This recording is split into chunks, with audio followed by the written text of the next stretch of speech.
So this deck, I think, is probably the best deck in Rush Duel right now. Seven's Wonder Fusion is such a powerful spell card. It can really warp games. You can steal games out of nowhere. You can make a comeback when you really feel like you should have just lost the game and you like on your last leg. You just pull this card out, slam it down, summon out a massive monster, and blow your opponent out of the game out of nowhere. But even when that's not the case, you can still use it to summon like fine monsters, which you can use to just control the board. You can use them to even just extend, because you could just make something like Seven's Paladin the Magical Knight, use this effect to put a monster from your graveyard back into your deck and then draw a card, and hope that you find the back row that you need or a spell card to just keep going.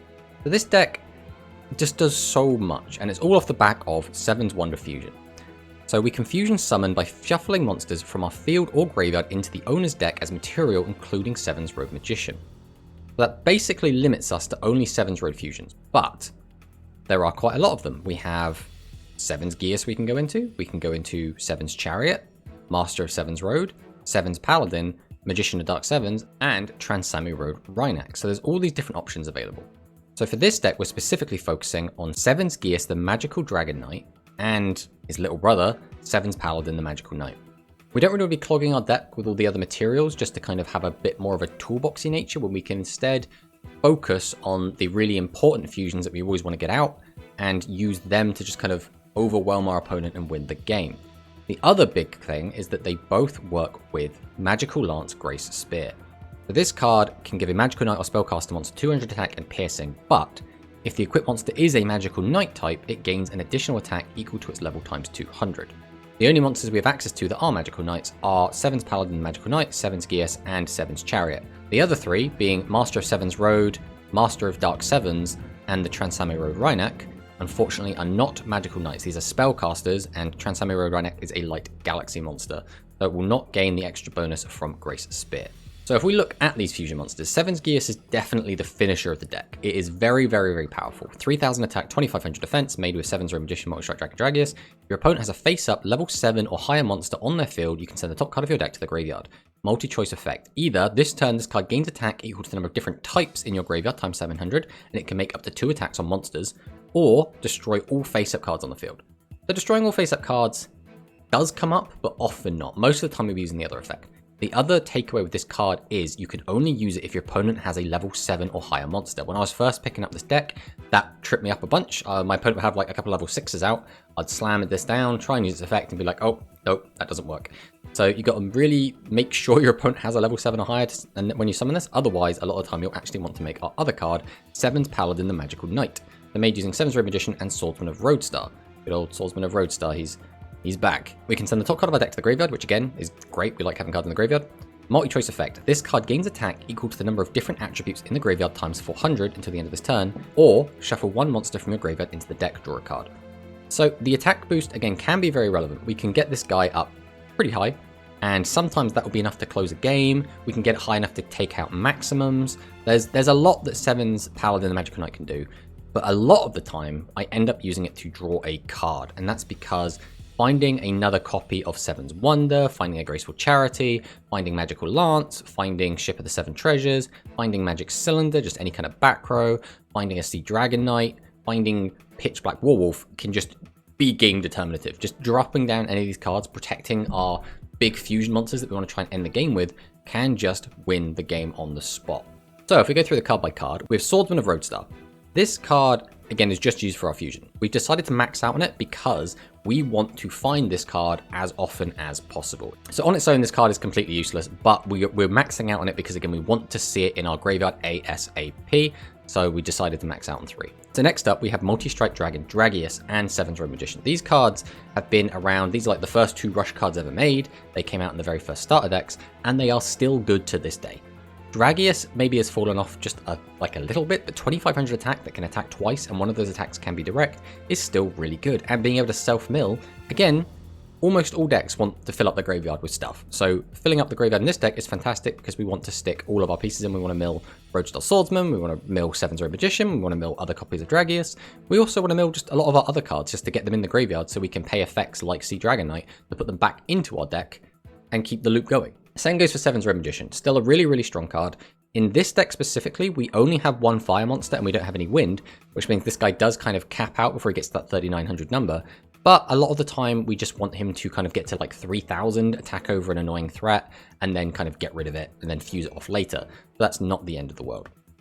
So, Dark Lurker. This card is kind of the boogeyman in Rush Duel at the moment. He just kind of shows up, pops a back row, burns, and leaves without saying anything. And he's very, very powerful. This card, 2600 defense, a lot of the time can be really annoying. A lot of the time, if you just stick him on the field in defense, your opponent won't have an out. They'll have to wait a few turns to draw into something to get rid of him.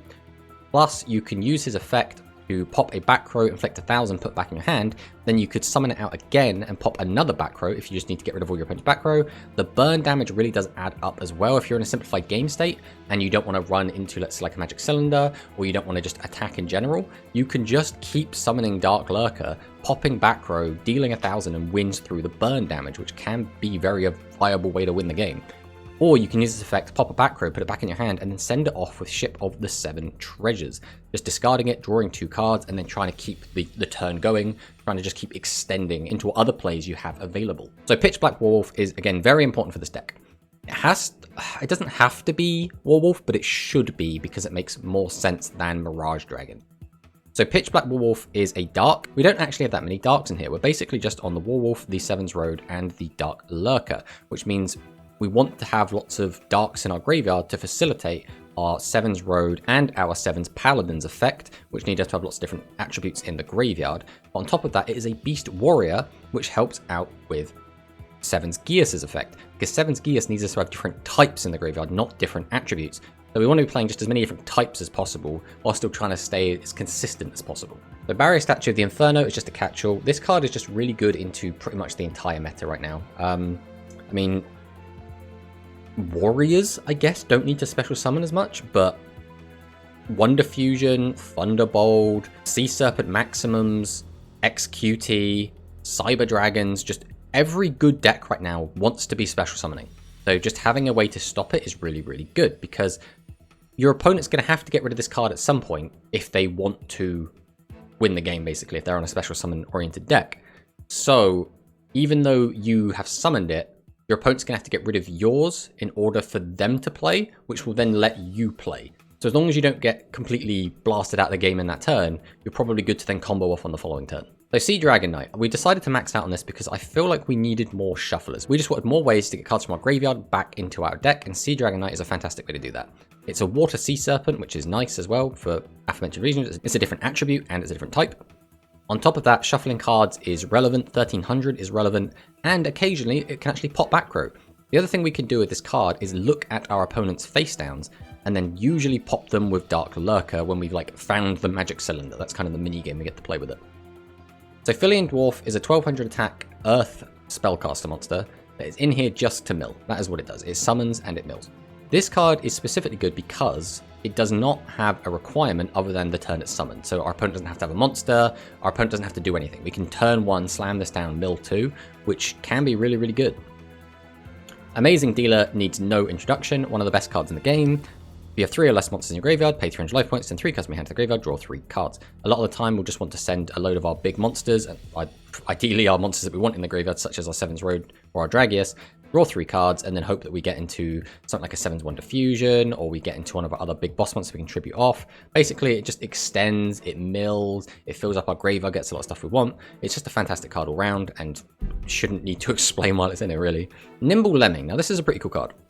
If your opponent has a monster on their field during the turn you summon this card, now that is the only problem with this card, which is going first, this card doesn't do anything. It's just a useless monster on turn 1. That's the only thing I don't like about this card. Other than that, it's fantastic. We can send the top 3 cards of our deck to the graveyard, then you can special summon a Nimble Lemming from among the cards sent to the graveyard by this effect, face up to your field. So, already we're using this just to mill.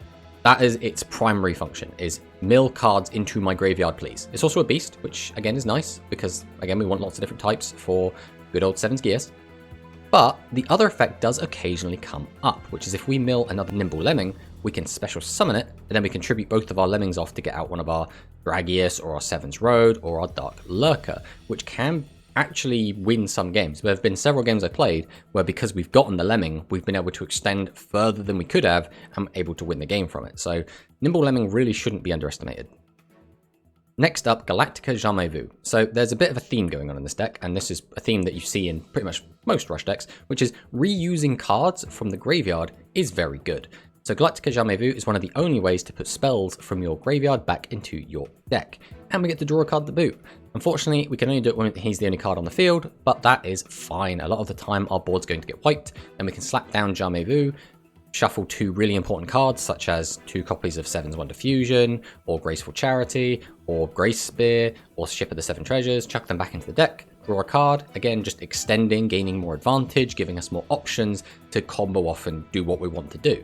Next up, Ship of the Seven Treasures. Again, this is a 7-axis deck. We have 7 level 7 monsters. I don't think that's too many, but I have had games where I've bricked on this, but I think we just got to put that down to bad luck realistically. Ship of the Seven Treasures as well is the best of the discard and draw cards because you do not have to discard a level 7. You can discard any monster, you will just draw 1 less card, which does come up. Sometimes you want to get another spell in the graveyard so you can activate Jamais Vu. Sometimes you'll have a Ship of the Seven Treasures set on the field and you'll just need to make room for spell and traps, so you'll just flip it over, get rid of any card from your hand, and then just get your draw. That has saved me quite a few times. Ship of the Seven Treasures is just a fantastic card, and if you're playing any deck that has level 7s in it, or at least majority level 7s, you should definitely be jamming this card. Next up, Ghost Cyclone. So Ghost Cyclone is really, really cool. If you have no monsters on your field, destroy 1 spell to trap on the field, then if you have 3 or less monsters in the graveyard, you can draw 1 card. So if you're very good at keeping the graveyard empty, or if it's just very early in the duel, you can use this, pop a back row, and then draw a card, and that draw can be unbelievably powerful. There have been many games where, again, I've just won games off of the extra draw from Ghost Cyclone. It really does make the difference. Realistically, we couldn't play something like Magical Stream in here, we just do not have enough spellcasters. So Ghost Cyclone not only has the potential to give us that draw, but is usable in a mismatched deck like this, which doesn't really have a coherent type that kind of builds around. The Seven's Wonder Fusion, I've already spoken at length about this. This card is completely bonkers. We can use this to just do so much. It's an extender, it's a finisher, it does so much, and I would not be surprised at all to see this card get limited in the future. Next up, Graceful Charity. We are specifically on Charity because we want consistency. A lot of the time, we'll be able to just draw into more cards, discard cards, find our way into Wonder Fusion. So sometimes we'll even draw 3. It'll be Seven's Wonder Fusion, Dragius, and Seven's Road Magician, and bam, there's your combo straight there. But Graceful Charity is fantastic for sorting out your hand. It's great for getting the right cards into the graveyard. It unbricks you. It does so much. And because it's a spell card, we can bring it back with Magical Stone Excavation and just keep doing it again and again and again. And we can also recycle it with something like Jamais Vu. This is just one of the best consistency tools in Rush available at the moment, and people should really consider using this in pretty much every deck they play. Magical Stone Excavation, again, it's amazing. A lot of the time it's going to be bringing back Seven's Wonder Fusion, but we can use it to bring back Grace Spear or Graceful Charity, or in some strange situations we'd maybe bring back Ship of the Seven Treasures, but most of the time it's going to be one of these other cards. It's good. It's basically a 4th copy of Seven's Wonder Fusion most of the time, because we're milling so much that our Seven's Wonder Fusions are going to get milled occasionally. So we need ways to get them back, and Magical Stone Excavation is one of them, and Jamais Vu is the other. So Grace Spear, the Magical Spear, is bonkers. This card basically can win the game. Yeah, but I don't think that's an overstatement. If we have Grace Spear, the Magical Spear, and if we have Seven's Wonder Fusion, we can summon Sevensgias, the Magical Dragon Knight, use its effect, boost its attack up to something crazy like 6,000. Then we can activate Grace Spear to give it an extra 2,000 attack, so it's close to 8,000 attack. It now attacks 2 monsters and has piercing and just ends the game on the spot. It is so busted, and it is so fun to do as well. It's so difficult for your opponent to play around this. If you're able to stick Pitch Black Warwolf as well as your Grace Spear onto a Sevensgias, you've probably won the game, as long as your opponent has a level 7 or higher, so you can actually activate Sevensgias' effect, that is. But there have also been other times where I can just use this card on a Seven's Road Magician. Seven's Road Magician gets up to, let's say, 3,300 attack. We'll then give it an extra 200, so it goes 3,500, runs into a defense monster, inflicts piercing damage, and just wins the game off that. So again, has a bit of versatility to it as well. So for our traps, we've decided on Nobody's Scat Thief. This is a really interesting trap card. So when a monster on your field is destroyed by an opponent's attack or their card effect, we can draw 3 cards, then send 1 or more cards from your hand to the graveyard. Then if you have no monsters on your field, you take no battle damage from your opponent's level 8 or lower monsters attack this turn. So, a couple of caveats. 1, monster has to be destroyed by an attack or their effect. That's pretty self-explanatory. 2, we then have to have no monsters on our field. So there's no point in using this early in the turn. You have to wait until your last monster gets popped and then flip this over. And 3, it only stops level 8 or lower monsters' attacks from dealing damage. So fusions and maximums will still hit you for a crap ton. But other than that, this card also just lets you draw 3, and then a lot of the time, you'll probably be sending a lot of those cards to the graveyard.